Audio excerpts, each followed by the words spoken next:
Appreciate you called. He called. I don't know where he got my number, but I picked up. He said, I want to come over and see you.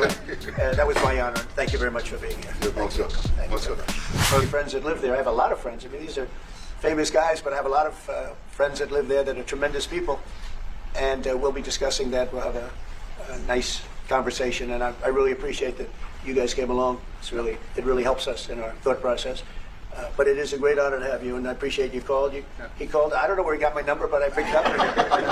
He said, I want to come over and see you. That was my honor. Thank you very much for being here. You're most welcome. Most welcome. Well, thank you very much for welcoming us to this reformed White House. I've been here before, and it looks really fantastic. I must congratulate you. Thank you. But I also thank you for allowing our delegation. This is a very mixed delegation that you've got. We've got people from government, my ministers.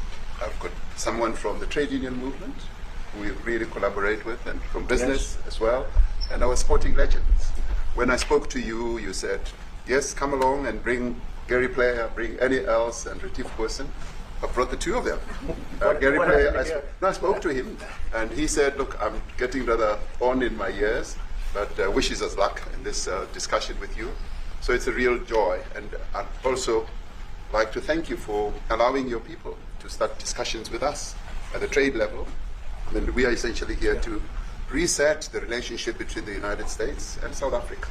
We are long-standing partners in many ways. We've collaborated in many fields, in space issues, in energy, and in trade, and we therefore need to reset that, particularly in the light of some of the announcements that you made on trade and investment.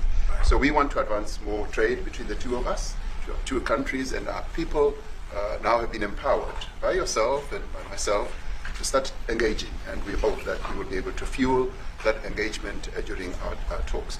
And we also want to discuss issues that have to do with how we promote further investments in both countries. We've got about 22 companies from South Africa that have invested in the US. That's creating a number of jobs.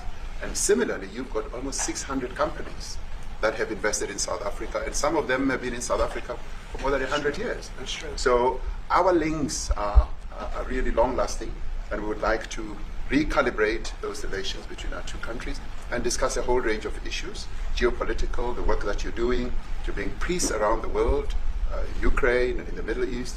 So we value that, and we are also a great contributor to peace processes that are going on around the world. And of course, we want to discuss how we can support each other.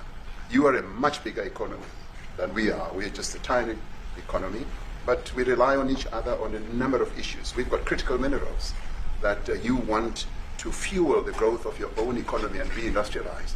So we have that on offer, including rare earth minerals. So all that combination of opportunity and the products that we buy from you, as well as what we sell to you, I believe makes up a really good and powerful relationship, which we need to strengthen, which we need to engender, and that is really what has brought us here. And we are really privileged to have, great South Africans in the mix. As you said, you'd like to see them as well. And I brought you a really fantastic golf book. It weighs 14 kilograms. Oh, that sounds good. And it showcases the golf courses in our country, the 100 Rupert Road.